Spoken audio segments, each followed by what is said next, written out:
mes intimes, bienvenue dans ce nouvel épisode d'Intime et Infini. Je suis vraiment heureuse de vous retrouver ici dans cet espace de confiance et de partage. Prends une grande respiration et installe-toi confortablement. Aujourd'hui, je veux te parler de quelque chose d'invisible mais puissant, qui est l'héritage familial.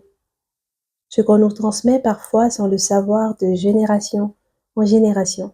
Il m'est arrivé de dire à ma petite sœur exactement les mots que mon père me disait quand j'étais enfant. Des mots que je n'aimais pas, et pourtant ils sont sortis tout seuls. Et ce jour-là, j'ai compris que je répétais un schéma. L'héritage, ce n'est pas seulement ce qu'on reçoit matériellement, mais c'est aussi ce qu'on nous transmet dans les silences, dans les regards, dans les peurs et dans les croyances.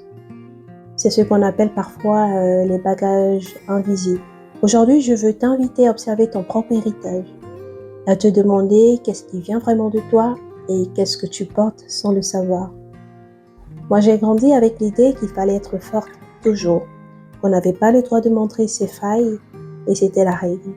Jusqu'au jour où j'ai eu besoin d'aide et que je n'ai pas su la demander, parce que ce modèle, je l'avais intégré comme une vérité.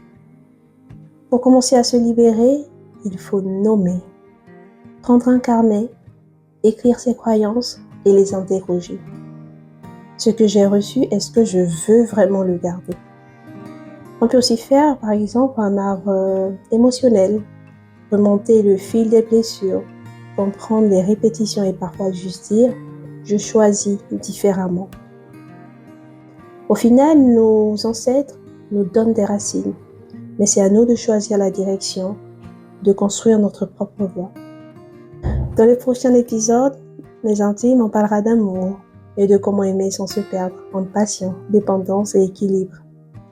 Alors, je vous remercie d'avoir été là et si cet épisode t'a parlé, n'oublie pas de t'abonner, de le commenter et de le partager autour de toi. Chaque geste compte pour faire vivre ce podcast et le faire rayonner. Alors, prends bien soin de toi et on se dit à la prochaine. Bisous, bisous.